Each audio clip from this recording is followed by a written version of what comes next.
Hola, hola, ¿cómo les va? Tengan todos y todas pero muy buenas noches. ¿Cómo están?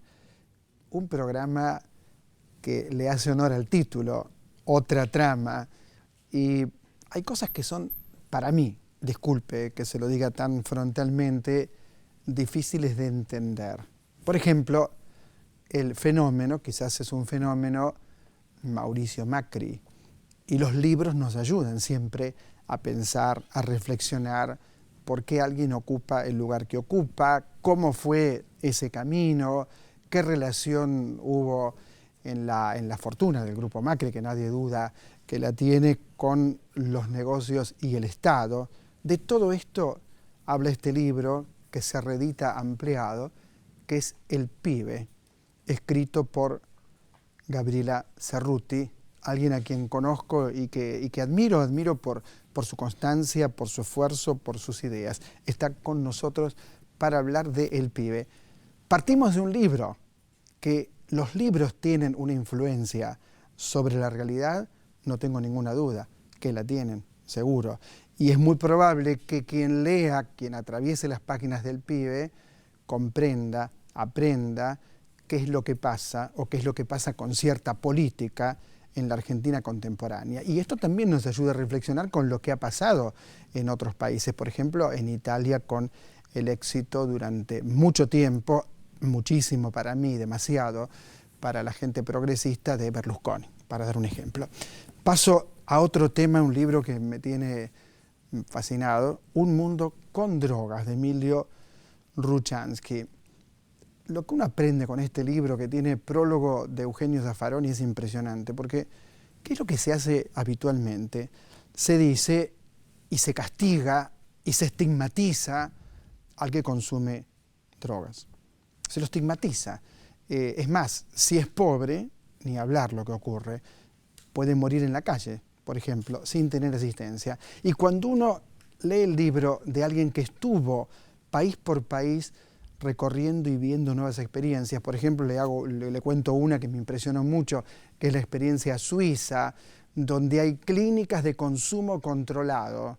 Porque claro, la regla de la abstinencia a secas, sin otra cosa que la abstinencia y la penalización de la droga, lleva a que aquel que la padece pueda, por ejemplo, muy probable morir, suicidarse, o cualquier cosa que tenga que ver con una situación de verdadera y profunda desesperación.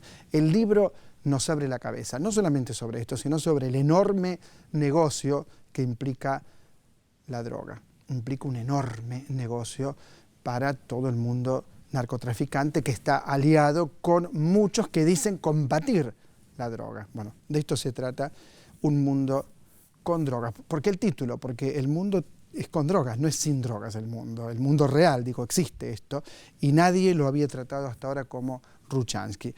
Y este libro de Gabriel Kessler, que en realidad son muchos los que escriben en este libro, tiene que ver con el Gran Buenos Aires, y yo le decía a mis productoras, las productoras del programa, les decía antes de salir al aire, ay, me da ganas de preguntarle qué es el Gran Buenos Aires, porque vio que sobre el Gran Buenos Aires hay distintas versiones. La más falsa, la más hipócrita, la más siniestra es cuando se estigmatiza el Gran Buenos Aires, ¿no? Ahí estaría lo peor de la política, en ciertos cordones, las villas, los pobres, los que hay que mantenerlos lejos, construir un muro si fuera posible, como alguien dijo.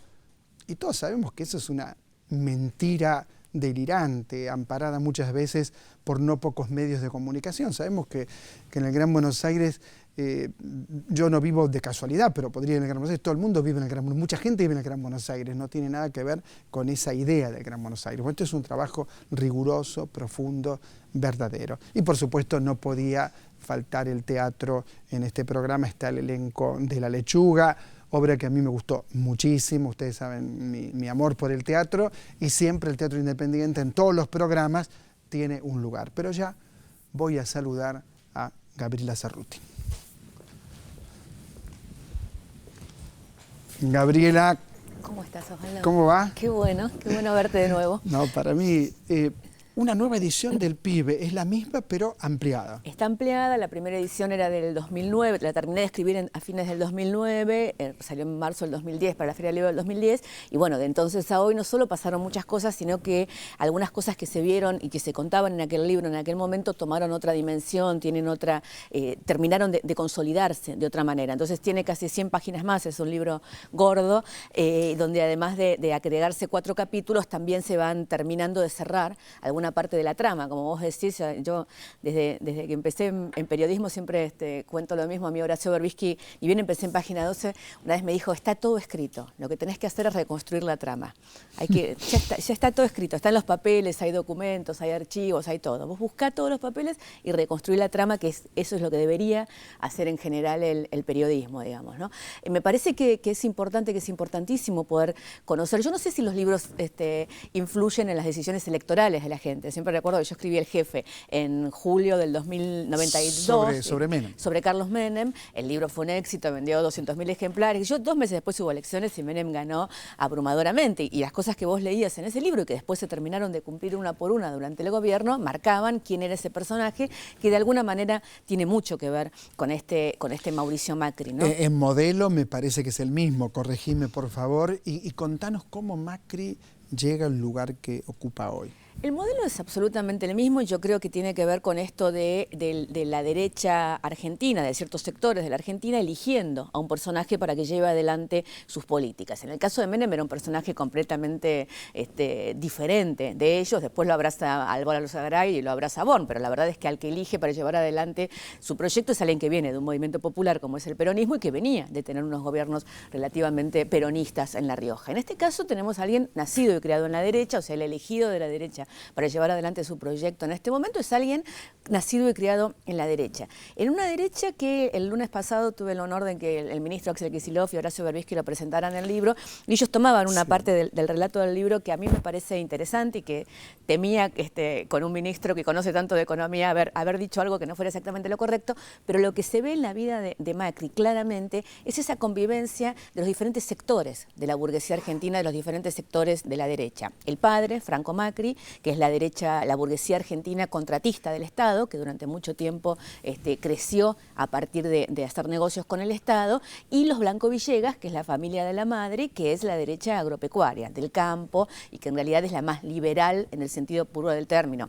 La derecha contratista del Estado quiere proteccionismo, la derecha liberal quiere libertad de mercado completamente. Esas contradicciones son las que se ven, por ejemplo, durante el gobierno de Menem.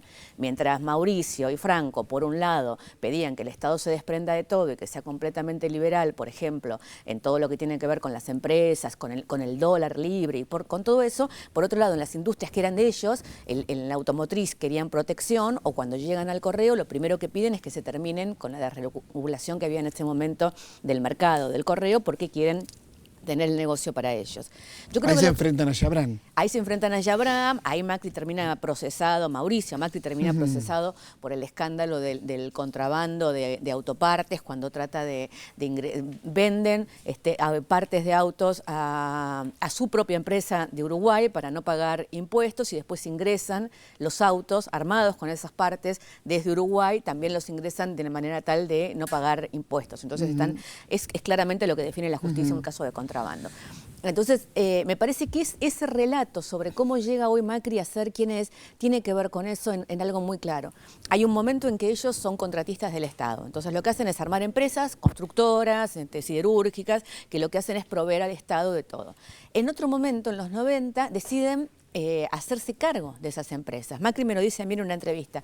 Yo de repente dice que nosotros teníamos las constructoras para poner los caños, poner las cloacas, y dije, ¿por qué no podemos tener aguas argentinas? Entonces transformé la empresa Sideco en una empresa de servicios para poder quedarnos directamente con aguas argentinas. Y él cuenta cómo forman parte del Estado menemista, lo dice de una manera muy brutal, como es Macri, que tiene una manera llana de decir las cosas, porque no tiene un pensamiento elaborado ideológicamente, digamos, ¿no? Entonces dice, bueno, nosotros nos decían menemistas, pero yo puse el ministro de Obras Públicas, puse los directores, hicimos las licitaciones y solamente nos quedamos con el correo y con las autopistas. Y Rollo, que había hecho mucho menos que nosotros por el gobierno de Menem, se quedó con mucho más. Ellos querían quedarse, con lo que querían quedarse era con Aguas Argentinas, habían hecho el escándalo de las cloacas en Morón con Rousselot, ese era el gran shade al cual no pudieron llegar, ¿no? ¿Por qué pensás que pasa de ser un dirigente relativamente importante de un club como Boca Juniors a querer ser presidente de la nación? Porque yo creo que ahí hay, al margen del recorrido personal, y que en el libro también está contado, y me parece importante que estos libros sean atractivos de leer, porque si no, digamos, si le tiras un mamotreto a la gente, no lo lee. Sin duda lo es, tu libro lo es muy atractivo entonces, de leer. Hay una parte que tiene que ver con contar su historia, la Cosa Nostra italiana, todo ese mundo italiano tan raro donde convive el catolicismo más fundamentalista con el comunismo más fundamentalista. Viste que la cosa italiana tiene una cosa muy, el cine, bueno, y todo eso, la gran disputa eterna con su padre, con ese padre todopoderoso. Que el padre no lo eligió a él. El padre lo elige, no es el elegido. El padre lo elige a él para llevar adelante las empresas desde muy jovencito. El padre tiene un problema cardíaco cuando él tenía apenas 23 años, se estaba yendo a vivir a Estados Unidos y lo llama y lo hace que vuelva a los 23 años para hacerse cargo de las empresas. Incluso ahí le da un negocio enorme con personajes, que esa es la trama maravillosa, que después vos vas encontrando en todo el mundo. Hoy el gran socio de Mauricio Macri en su primer gran emprendimiento es Donald Trump. ¿Entendés? Y es Diego Arría, que es la persona que encabeza el movimiento opositor en Venezuela junto a Capriles. Ese Trump, Arría y Mauricio Macri, que hoy son la derecha, en el triángulo de la derecha en determinados países de este continente, se juntan a finales de los 80 para hacer un enorme negocio inmobiliario. Querían comprar media Manhattan, termina en un escándalo, no la pueden comprar. Bueno, tienen el mismo problema que hubiera sucedido acá, porque había que rezonificar, corrupción, sobornos, la mafia neoyorquina, estaban asociados con un señor Alfred Hitchens que termina preso mandando a matar a la jueza que estaba juzgando su causa. Yo le cuento esto. Mandando a matar. La manda a matar a la jueza, entonces termina preso, y cuando yo le cuento esto a Mauricio Macri cuando lo entrevisto, le digo, ¿pero usted sabe dónde está Alfred Hitchens hoy? Y no, está preso. Me dice, pero qué bueno, ese viejo que nos hizo perder un negocio enorme, porque parte de que estaba Alfred en ese negocio es que cuando yo digo que no es el elegido del padre, digo que el padre lo ha cuestionado hasta hace muy poco. Bueno, todo el tiempo lo está... me alargué, digamos, pero... La palabra sería chuseando. Bueno, el padre le tira todos estos negocios y al mismo tiempo siempre lo boicotea, y al mismo tiempo fracasan estos negocios. Fracasa el de Manhattan, después lo pone a cargo de Sebel, que tenían que comprar la Fiat en la Argentina, no solo Sebel, instalarse acá, instalarse en Brasil, todo eso fracasa estrepitosamente. El padre se llama el libro El Pibe porque le decían el pibe en las empresas, porque Macri, el Mauricio era el pibe, el hijo de Franco, y Franco permanentemente tenía otro protegido. Carlos Grosso en su momento, Sin en otro momento, el mismo Blanco Villegas, y el pibe era el tonto que no sabía hacer nada.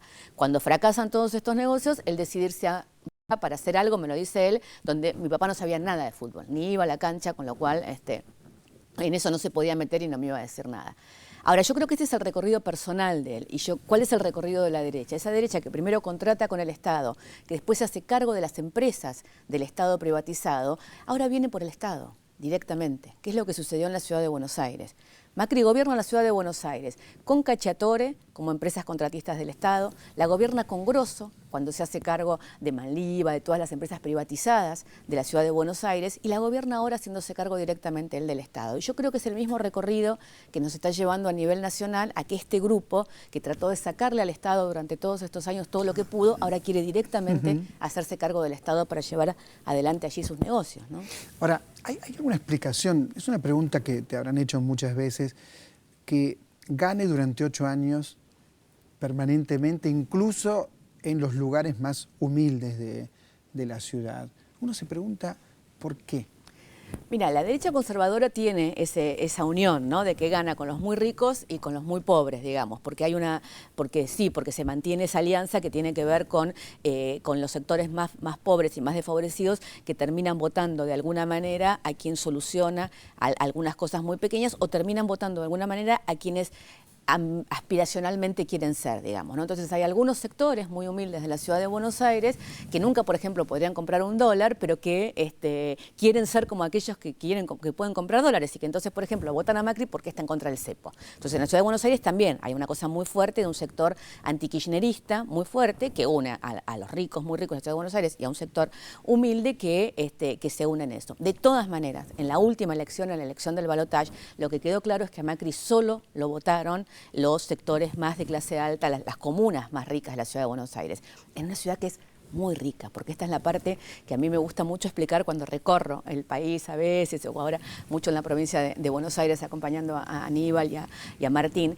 Yo el otro día estuve en Florencio Varela, tenemos allí a Salatino, nuestro candidato a intendente. El presupuesto de Florencio Varela es el presupuesto del Teatro Colón. El presupuesto del municipio de Florencio Varela es el presupuesto del de un Colón. teatro. El de un teatro de la ciudad de Buenos Aires. Claro. Entonces, esta ciudad riquísima, donde además la mayoría de sus habitantes vive en una situación relativamente holgada, tiene este tipo de votos, sobre todo en los sectores de las comunas más del norte. En las comunas más del sur, y ni hablar en lo que son los sectores vulnerables y las villas de emergencia, digo, hay cada vez más una sensación de que esto no da para más. O sea, la ciudad de Buenos Aires tiene una parte que ha avanzado, porque hubo mucha plata, y entonces hay una cosa de espacio público y de gasto mismo de la gente, que tiene que ver también con el nivel de vida que cambió, porque cambió el país. Me impacta que te hayas dedicado a escribir este libro con tanto rigor, porque es un libro que tiene muchísimo rigor, y que Macri te haya recibido también me impacta, y que hayas hablado con él. ¿Tiene algo liberal de verdad Macri? Digo, porque este giro no se lo cree nadie, este giro que hizo, que dice que es peronista, que está contento con Aerolínea, eso no se lo cree. Yo creo que ni él ni su gente se lo cree. El otro día veía un video terrible donde Durán Barba le explicaba a otro, que en inglés estaba, le explicaba que no tenía que explicar nada. Bueno, que es lo que han hecho. Que no tenía que explicar nada, porque si hablamos de inflación hay que empezar a pensar y llegamos al recorte. Entonces, mejor no explicar nada. Sí, si hablamos de inflación llegamos a Broda, que es el otro... Exactamente. La pregunta ¿es un liberal para vos Macri de verdad? ¿O es un hombre de negocios que quiere el Estado para poder hacer negocios mejor, más Yo creo que es un liberal a la Argentina. Vos viste que nosotros tenemos esta dificultad en la Argentina de que los empresarios, muchas veces uno de los problemas de la Argentina es el establishment de la Argentina. Y digo, el establishment brasilero es un establishment que apuesta al crecimiento del país en su conjunto. Digo, el establishment de la Argentina, mayoritariamente, apuesta al crecimiento de sus propias empresas y al enriquecimiento de su propia gente, más que a pensar que si ellos apostaran al crecimiento en general de la Argentina, a todos nos iría un poco mejor. Entonces tenemos, Axel lo decía el lunes en la presentación, esta cosa rara de un establishment que en algunos momentos, que los mismos personajes van cambiando. En Alemania vos tenés a un sector de la burguesía que es el sector más liberal, efectivamente, y a un sector de la burguesía que es el sector más desarrollista. En la Argentina son liberales, desarrollistas, menemistas, van cambiando de acuerdo al momento y además cambian de postura de acuerdo a los diferentes temas, digamos. La misma persona que te pide dólar completamente libre porque todo lo que no es libre es más caro, es la misma persona que te pide protección para la industria, porque si no, ¿entendés? Digamos, es una cosa... Gabriela, hay un tema en el libro que es el secuestro. Un secuestro impacta a cualquiera. ¿Cómo impactó el secuestro que padeció Macri en él y en su manera de pensar el mundo y la política? Yo creo, y eso está contado mucho en el libro, y creo que es la parte más polémica y no se discute mucho públicamente. A mí me llama mucho la atención que le haya vuelto con el tema del secuestro, porque es un tema del cual no quería hablar ahora en toda en la última campaña, que muestra cierta desesperación de él, ¿no? Evidentemente. El secuestro de Macri es raro.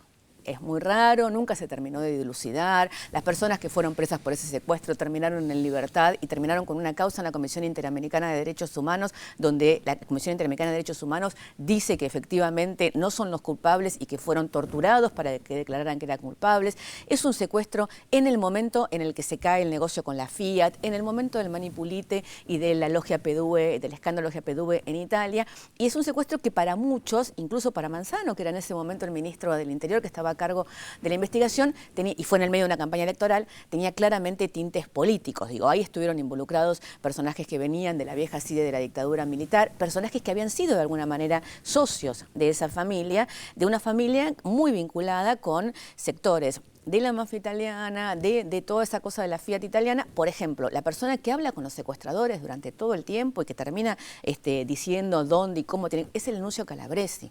¿Por qué terminan los secuestradores hablando con el Nuncio Calabresi? Sí, lo que vos sostenés es que no es un secuestro, es un... Por lo menos no es un secuestro solamente para sacarle plata a un empresario. Digo, Claro. es un secuestro que tiene otra connotación y que no tiene que ver solamente con un tema de dinero, digamos. Es un secuestro donde hay variantes políticas, donde hay variantes empresariales en el medio, que obviamente esto no hace que para él no impacte personalmente de la misma manera que cualquier otro tipo de secuestro, digamos, porque está secuestrado. Pero es un secuestro que nunca terminó de dilucidarse claramente y que tiene que ver con esa red que después vuelve a estallar con el escándalo de las escuchas, donde hay, digo, los Macri están relacionados con un submundo con el cual vienen relacionados desde la época de la dictadura militar y antes también, digamos, con el submundo que manejó ese estado paralelo de la Argentina durante tantos años. Y te vuelvo al tema de que hablé con él. Efectivamente, yo digo, tanto el libro El Jefe, que hablé mucho con Macri, yo cubría la campaña en ese momento, como en este libro, tuve la suerte de poder hablar. Hablé con él, hablé con el padre, hablé con Chodos, que es uno de los empresarios que más influyó en su vida, hablé con Licio, no hablé yo, habló un periodista italiano con Licio Gelli, porque ellos negaban conocerlo a Licio Gelli, que forma parte importante del entramado de cómo crece el macrismo en la Argentina, y conseguí un periodista italiano, un periodista argentino, Nabot, que lo llamó a su residencia en Italia, y Licio le confirmó efectivamente Gelli que se conocían, que era un buen hombre, que tenían trato habitual y qué sé yo. Me parece que todo eso es lo que termina de poder contar un retrato del personaje que si no le faltaría una pata, sin duda, ¿no? Excelente tu libro, Gabriela Cerruti. Muchas gracias. Gracias por invitarme. Pero muchas Siempre gracias. He venido a presentar muchos libros contigo, así que nos vamos siguiendo. Porque en la vida. producís mucho. Produzco mucho y vos tenés una constancia en alentar las publicaciones y los libros. Muchas gracias. Extraordinario tu libro. Gracias. Gabriela Cerruti, El Pibe. Léalo, léalo. Nos ayuda a comprender qué es lo que pasa en la Argentina y algo casi más importante, qué es lo que puede pasar. Este libro, El Pibe. Gabriela Cerruti. Enseguida volvemos.